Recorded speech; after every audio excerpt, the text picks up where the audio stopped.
चलिए दोस्तों, तो आज मैं आप सभी को बताने वाला हूँ होम टैब का पैराग्राफ ब्लॉक। पिछली वीडियो में मैंने बताया था क्लिपबोर्ड और ये फॉन्ट ब्लॉक। और आज का हमारा जो वीडियो है ये फॉन्ट यानी कि ये पैराग्राफ ब्लॉक के बारे में होने वाली है।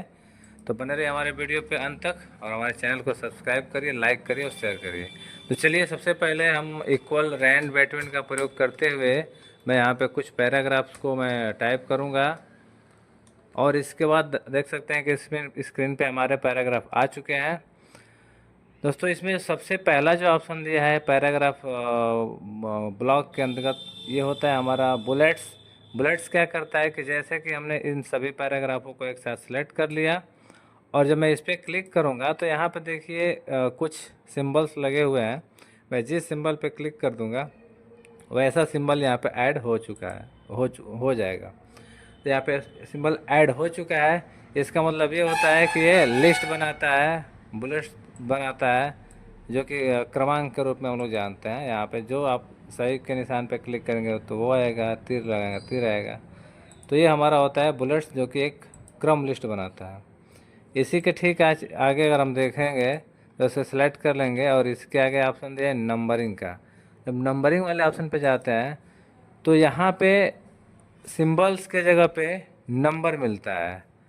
नंबर यानी कि 1 2 3 ऐसे करके फर्स्ट सेकंड थर्ड ABCD। मतलब आपको अगर नंबर्स लगाने होते हैं यहाँ पे नंबर लगाएंगे, नंबर पे क्लिक कर देंगे। यहाँ पे देख सकते हैं स्क्रीन पे हमारे नंबर ऐड हो चुका है।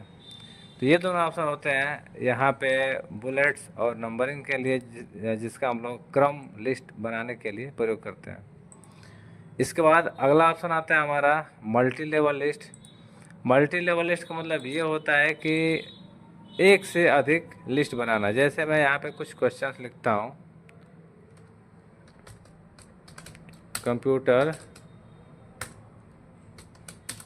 फादर नेम इज, मैं यहाँ पे एक क्वेश्चन बनाया हूँ। क्वेश्चन बना करके और मैं चाहता हूँ कि नीचे की तरफ इसका 4 विकल्प बन जाए, तो मैं पहले से कोई विकल्प बनाऊंगा। जैसे मैं इसके बाद फिर और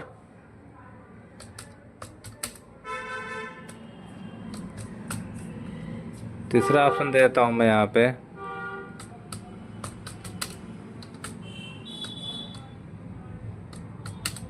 चौथा देता हूँ नॉन। अब देख सकते हैं कि हमारे आप नीचे 4 ऑप्शन बन चुके हैं।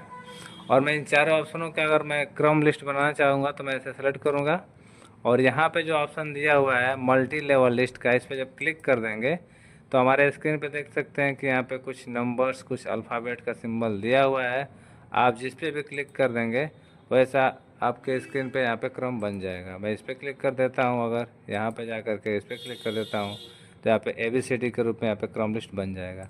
तो ये होता है हमारा दोस्तों मल्टी लेवल लिस्ट, यानी कि एक लिस्ट के भीतर कई सारे लिस्ट बनाना। तो मल्टी लेवल लिस्ट का प्रयोग हम लोग ज़्यादातर ऑप्शन बनाने के लिए करते हैं।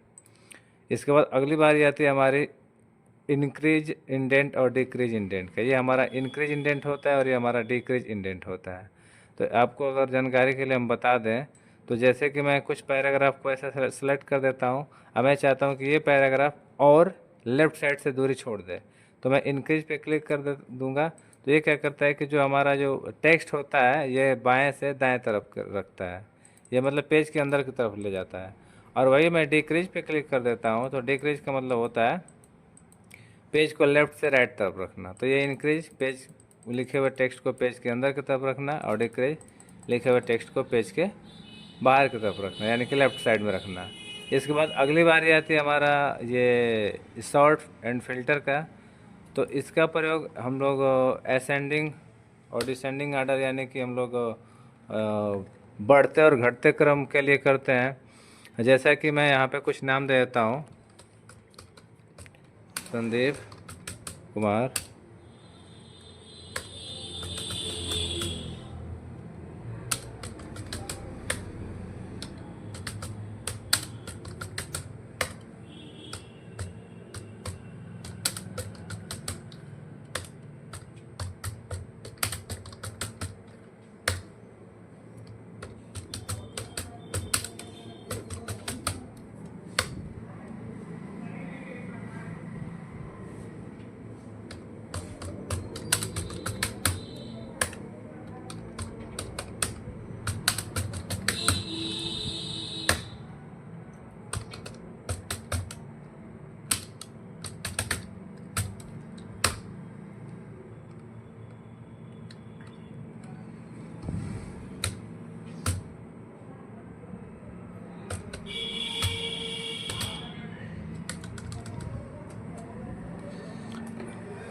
अब देख सकते हैं क्या मैं कुछ नाम लिखा हूँ, मैं इसको ऐसे सेलेक्ट करूँगा और यहाँ पे मैं चला जाऊँगा शॉर्ट वाले ऑप्शन पे।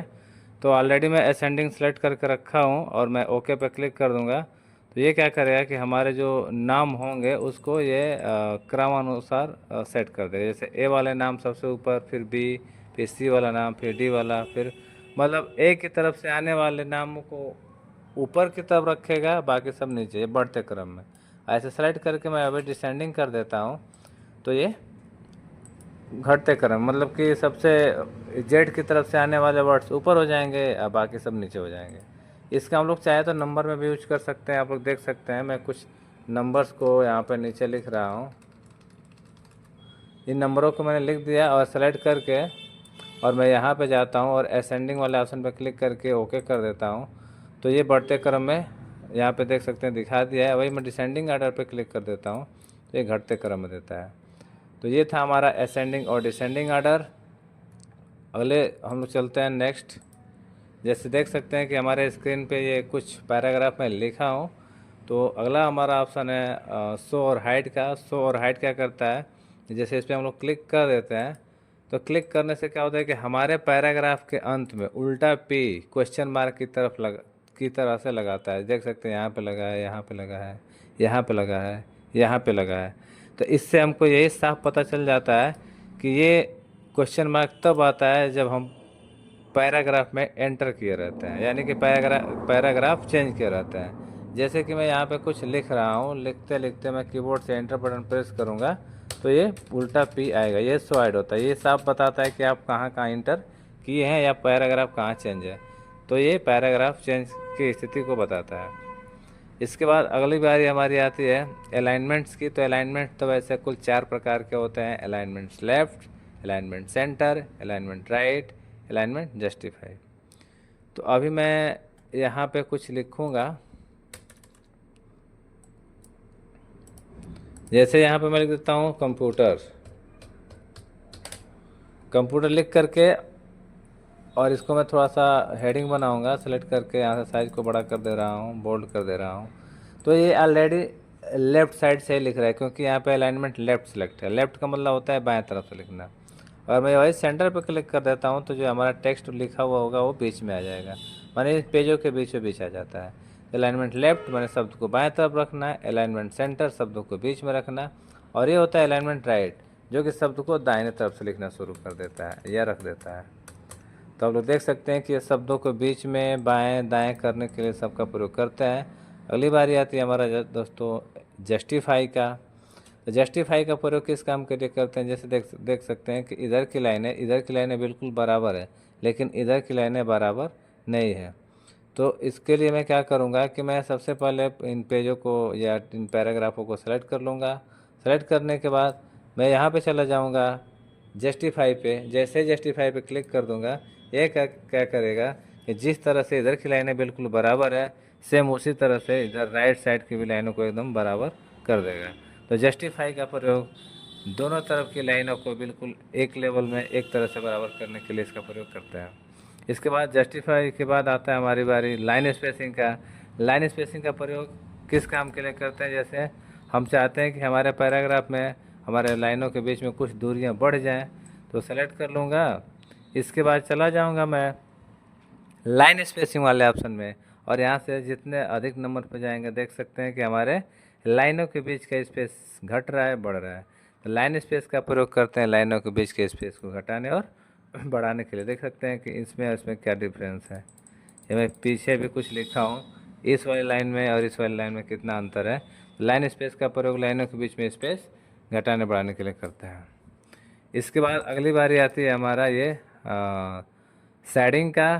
शेडिंग का प्रयोग किस काम के लिए करते हैं, जैसे कि अगर आपको कोई पैराग्राफ का कलर बदलना है, जैसे इसमें मैं सेलेक्ट कर देता हूँ यहाँ से यहाँ तक, और यहाँ पे जब जाऊँगा तो हमको मिल जाएंगे ये सब कलर। जो हमको कलर पसंद पड़ेगा उस पर क्लिक कर देंगे तो ओवरऑल जितने ये पैराग्राफ होते हैं यहाँ पे पहला वाला ये पूरा का पूरा कलर कलर चेंज कर देता है। देख सकते हैं स्क्रीन पे। मैं चाहता हूँ इस पैराग्राफ का कोई और कलर रहे, यहाँ पे जा कर के कोई और कलर दे दूँगा। मैं चाहता हूँ इस पैराग्राफ का कोई और कलर रहे तो यहाँ पे जा कर के ये दे दूँगा। तो इसका प्रयोग शेडिंग वाले ऑप्शन का प्रयोग हम लोग पैराग्राफ या किसी लाइन का जो बैकग्राउंड कलर होता है उसको चेंज करने के लिए करते हैं। स्क्रीन पे आप लोग देख सकते हैं। इसके बाद अगली बारी हमारी आती है ये बॉर्डर का, बॉटम बॉर्डर। तो ये क्या करता है दोस्तों कि पैराग्राफ में लगाता है बॉर्डर। जैसे मैंने यहाँ से यहाँ तक सेलेक्ट कर लिया। इसके बाद अब मैं लाइन स्पेसिंग को हटा लेता हूँ पहले। अब मैं चाहता हूँ कि यहाँ से यहाँ तक के जो पैराग्राफ लिखा हूँ इन सब में बॉर्डर बन जाए। तो इसके लिए क्या करूँगा कि मैं यहाँ पे जाऊँगा और ये देखिए पहला दिया बॉटम बॉर्डर। बॉटम बॉर्डर का मतलब होता है ये सिर्फ पैराग्राफ के नीचे बॉर्डर लगाएगा। देखिए नीचे लगाया हुआ है। अगर मैं टॉप कर देता हूँ तो ये ऊपर लगाएगा, देख सकते हैं ऊपर ये लगा दिया। अगर लेफ़्ट करते हैं तो बाएं तरफ, अगर राइट करते हैं तो ये दाईं तरफ। लेकिन अगर इसी में ऑप्शन दिया है आल का, आल पे क्लिक कर देते हैं तो जितना पैराग्राफ लिखे होंगे देख सकते हैं स्क्रीन पे, मैं जूम करके दिखा पा रहा हूँ कि ये पूरे पैराग्राफ में ये बॉर्डर लगा चुका है। अब मैं इसको फिर से हटाना चाहूँगा तो फिर से सेलेक्ट करूँगा और जाऊँगा यहीं पे, और इसके बाद नो बॉर्डर का ऑप्शन है, इस पर क्लिक कर देंगे, बॉर्डर को समाप्त कर देगा। तो उम्मीद करता हूँ कि ये मेरी वीडियो और ये मेरी जानकारी बहुत अच्छी लगी होगी। अगर वीडियो अच्छी लगी हो तो लाइक करें, शेयर करें, हमारे चैनल को सब्सक्राइब करें। फिर मिलता हूँ एक नई जानकारी के साथ एक नई वीडियो में, तब तक के लिए धन्यवाद।